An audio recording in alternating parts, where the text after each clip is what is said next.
Comment l'aspiration a changé ma vie, a transformé ma vision et m'a apporté plus de courage, d'envie d'être à l'écoute de moi. Bien le bonjour, belle étincelle. Bienvenue dans Miroir de Femmes, le podcast épanouissant pour les femmes, les mères en quête d'évolution et de spiritualité. Je m'appelle Bénédicte. Je suis guide pour des voyages d'exploration intérieure grâce au miroir magique que le monde qui nous entoure nous offre. Je m'adresse à toi, belle femme, en recherche d'équilibre entre ton rôle de femme et de mère, toi qui désires être à l'écoute de tes véritables besoins, avec cette volonté d'y répondre en toute légitimité et sans culpabilité. Toi qui ressens l'envie de répondre à l'appel de ton âme pour grandir en conscience et vivre ta spiritualité en toute liberté au quotidien. Je vais te conter ici des histoires de la magie, de l'âme qui agit, des récits de clés qui t'ouvriront de nouvelles portes pour élargir ta vision. Prête pour le grand voyage? Alors c'est parti, abonne-toi pour que chaque épisode arrive à toi. Dans cet épisode, je vais te parler d'aspiration. Ce mot a pris tout son sens lors d'une formation, au cours de laquelle j'ai reçu une carte sur laquelle il était marqué « Aspiration ».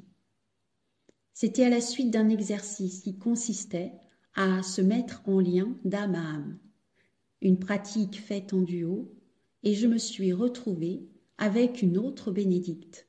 Nous devions nous regarder yeux dans les yeux pendant une dizaine de minutes.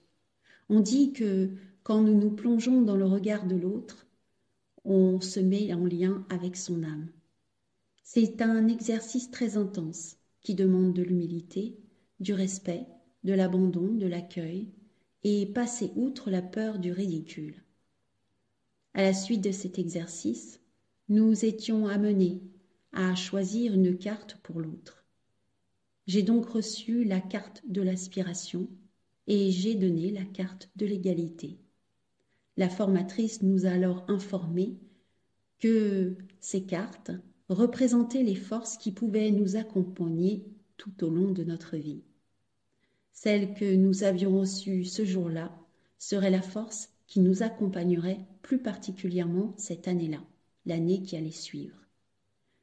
Recevoir l'aspiration m'a beaucoup interrogée. Ce mot ne faisait pas partie d'une manière particulière de mon langage habituel.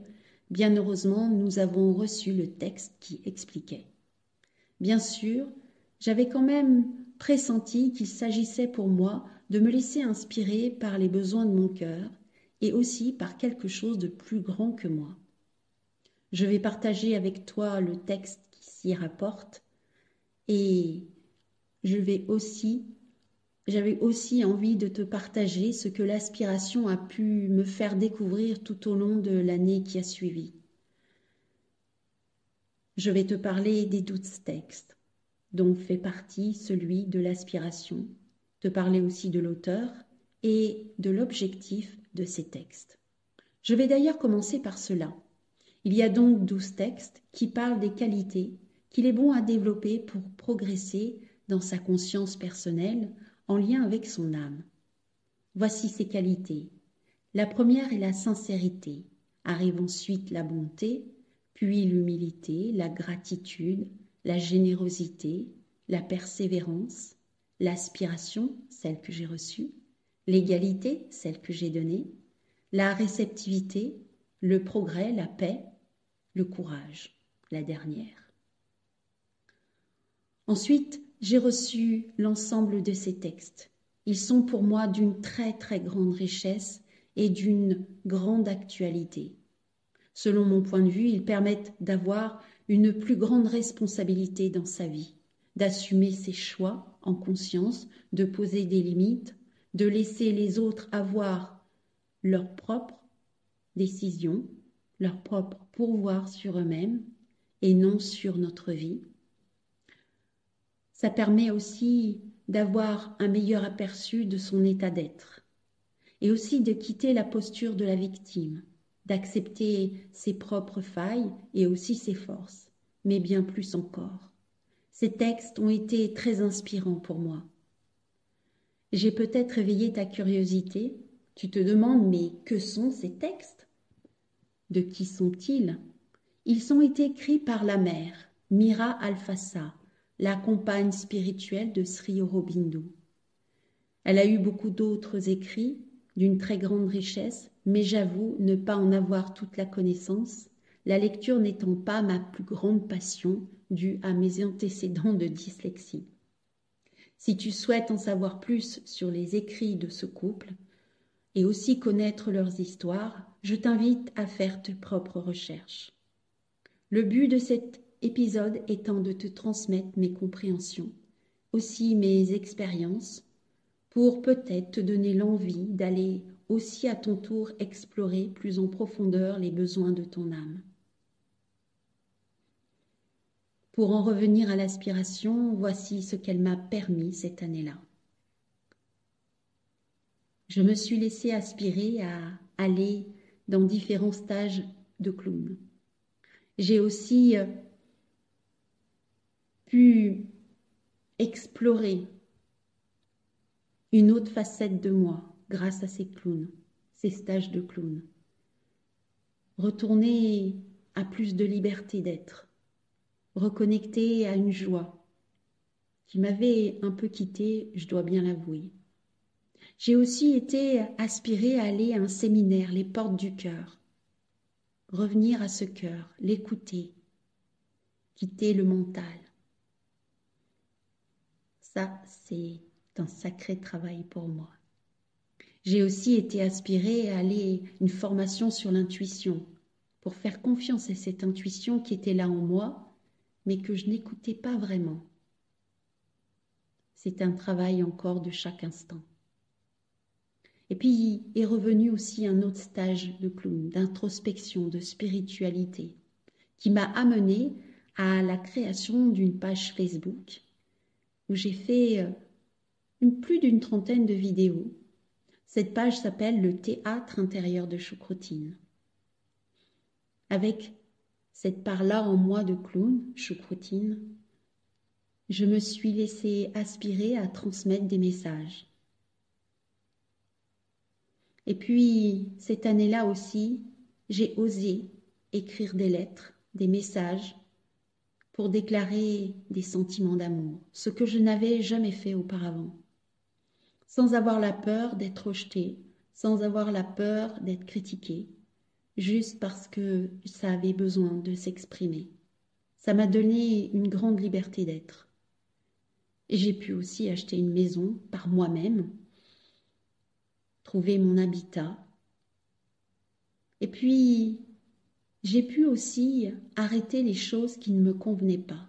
Je faisais partie d'un cercle de femmes et bien que ce cercle de femmes était bien, j'ai rencontré de très belles personnes, mais à un moment donné, j'ai senti qu'ils ne me correspondaient plus. Alors, avec courage, en écoutant ce qui était bon pour moi, j'ai dit au revoir.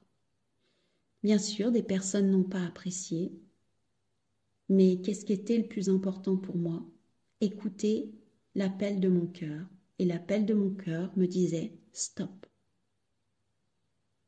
Voilà brièvement ce que cette année m'a permis. Peut-être ai-je oublié encore quelque chose, mais voilà en gros. Cette année-là fut celle où j'ai écouté mes envies, celle où mon intuition m'a montré mes véritables besoins. Je me suis laissée à me surprendre par mes capacités à prendre des décisions par moi-même sans aucune aide extérieure. Ce qui n'était pas évident auparavant. En me laissant aspirer par la joie de mon cœur, par l'intuition qui me disait « tiens, fais ci, fais ça ». Alors, j'ai pris conscience de mon courage. J'ai donc été capable de me laisser aussi surprendre par moi-même et par ce que la vie me proposait. L'aspiration fait maintenant partie intégrante de ma vie. même si parfois je sens encore des résistances, des peurs à la suivre. Au fil de temps, cela s'estompe, car j'ai de plus en plus confiance vers là où elle me guide. C'est pour moi un réel cadeau que nous pouvons nous faire en nous laissant guider par elle, sachant qu'il est nécessaire pour cela d'écouter son courage et de quitter ses a priori. Je ne dis pas que c'est toujours facile, pourtant cela en vaut la peine. L'aspiration nous permet de sortir des sentiers battus, d'ouvrir de nouveaux espaces. C'est une véritable aventure qui rend vivant, vivante et acteur, actrice de nos vies, selon mon point de vue, bien entendu. Alors voici le texte qui parle de l'aspiration selon la mère Mira Alfassa. L'aspiration est une qualité que l'on peut percevoir très nettement sur le plan physique. Quand vous aspirez, vous faites entrer de l'air frais en vous, de l'air qui est juste devant vous et qui est plein d'énergie. C'est donc un mouvement qui n'a rien à voir avec ce que nous traînons derrière nous. C'est un mouvement qui nous permet de rester de l'avant, d'aller de l'avant, et qui inspire un mouvement, un dynamisme réel. Deux éléments que nous pouvons intégrer que si nous sommes capables d'accepter qu'il y a près de nous quelque chose vers laquelle nous pouvons nous diriger si nous en prenons l'initiative. Quand l'aspiration est seulement perçue, elle peut provoquer un ressenti désagréable si nous ne nous décidons pas à faire le premier pas. Tant que nous n'amorcerons pas ce mouvement en avant, nous ne pourrons que nous sentir incomplets ou comme envahis par un vide intérieur. L'aspiration est une force fabuleuse, pour autant que nous soyons prêts à nous mettre en marche vers le cœur de l'univers. Intuitivement, l'aspiration est une qualité qui nous permet de nous engager sur des chemins qui font peur à beaucoup de personnes, confinées dans ce qu'elles croient être leur vie. Ces chemins sont volontairement étroits, volontairement arides, volontairement difficiles à parcourir et pleins d'obstacles que l'on n'est pas certain de pouvoir franchir sans une certaine forte volonté de notre part. Cette inquiétude se justifie par le but à atteindre, qui n'est jamais visible et souvent cette grimpée vers les étoiles est entrecoupée de plusieurs traversées du désert. Des étapes qui peuvent être très fructueuses. Dans ces moments particuliers, si l'aspiration est toujours bien présente en nous, nous découvrons que ce n'est pas les bonnes réponses existentielles que nous devons entendre, ce sont les bonnes questions que nous devons exprimer par nous-mêmes, les vraies réponses étant cachées derrière. Nous n'avons vraiment aucune raison d'être inquiets, pour la seule raison que l'aspiration et l'énergie qui nous porte, non dans des chemins perdus, pas plus que dans le désert, mais simplement au plus profond de soi, et cela demande une grande volonté. Cette qualité est parmi les plus importantes, et elle va nous aider à passer au-dessus de tous les obstacles de la vie.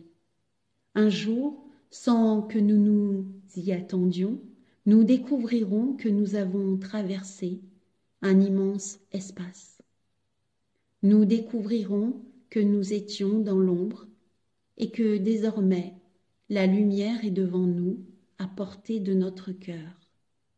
Souhaitez-vous progresser en faisant croître votre aspiration? Alors faites-en la demande et élancez-vous dans cette voie. Voici donc ce texte, le texte de la mère. Et en le lisant, en le relisant, j'ai ressenti une grâce une nouvelle conscientisation. Je me suis sentie émue et honorée d'avoir reçu ce texte d'une grande richesse, qui donne envie d'aller au-delà de ce que je me croyais capable. Cette lecture pour moi m'a permis de voir davantage une possibilité de croissance, d'évoluer vers plus de conscience, plus de courage, plus de foi. Cela me permet aussi de comprendre mon envie, mon désir, ma volonté à transmettre, à partager pour que d'autres femmes puissent découvrir leur puissance, leur capacité, leur possibilité, leur immensité pour vivre une vie pleine de sens qui les rende de plus en plus vivantes. Voici donc le partage de ce jour. Je serais heureuse d'avoir ton ressenti, ton point de vue. Qu'est-ce que cette écoute t'a apporté ? Si tu souhaites échanger avec moi, je t'invite à le faire en utilisant le lien Facebook dans le descriptif de cet épisode qui te permettra de m'envoyer un message sur Messenger. Et ce sera un grand plaisir, une joie de te lire ou de t'écouter, ce que tu auras bien envie de partager avec moi. Si ce récit de cet épisode t'a plu, je t'invite aussi à partager autour de toi, à t'abonner pour que les prochains épisodes viennent à toi. Et dans l'épisode 4, je te ferai le récit d'une clé révélation, avec un texte que j'ai écrit de manière intuitive, en mode canalisation. Cela m'arrive régulièrement et m'apporte beaucoup de révélation, de conscientisation. À bientôt!